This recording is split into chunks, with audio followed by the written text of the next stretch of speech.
Sweet টাই পরা এ যেন এক আধুনিক যুগের নেতা। একসময় ইসলামী পোশাক পরলেও এখন স্যুট টাই পরে বিশ্বের কূটনীতিকদের সঙ্গে সাক্ষাৎ করছেন সিরিয়ার নতুন নেতা আল শারা। আবু মোহাম্মদ আল জোলানি নামেই বেশি পরিচিত তিনি। গণ অভ্যুত্থানের পর সিরিয়ার নতুন সরকারের সঙ্গে সম্পর্ক গড়তে যেন মুখে আছে বিভিন্ন দেশ। এটিকে সিরিয়ার জন্য নতুন যুগের সূচনা হিসেবে দেখছেন বিশ্লেষকরা।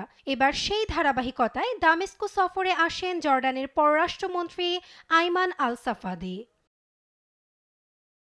সোমবার আল জাজিরাকে দেয়া সাক্ষাৎকারে জর্ডানের পররাষ্ট্রমন্ত্রী জানান, দেশ পুনর্গঠন প্রক্রিয়ায় সিরিয়ার ভাইদের পাশে থাকবে জর্ডান।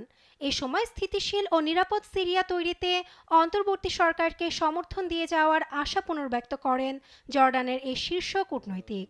আসাদ সরকারের পতনের পর এটি প্রথম কোনো আরব দেশের শীর্ষ কূটনৈতিক পর্যায়ের বৈঠক। সোমবার বিদ্রোহী নেতা আল শারার সঙ্গে অপর আরেকটি বৈঠক করেন কাতারের পররাষ্ট্র প্রতিমন্ত্রী মোহাম্মদ আল কাইফি। এ সময় সিরিয়ার জনগণের পাশে থাকার প্রতিশ্রুতি দেয় কাতার। বৈঠক শেষে সাংবাদিকদের সামনে আলোচনার বিষয়বস্তু নিয়ে কথা বলেন সিরিয়ার বিদ্রোহী নেতা আল শারা।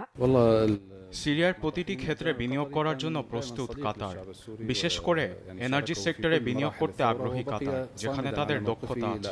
সেই সাথে বিমান ও সমুদ্র বন্দরেও বিনিয়োগে আগ্রহী দেশ। অন্যদিকে সিরিয়ার নতুন সরকারের সঙ্গে আলোচনা করেছেন তুরস্কের পররাষ্ট্র মন্ত্রণালয়ও।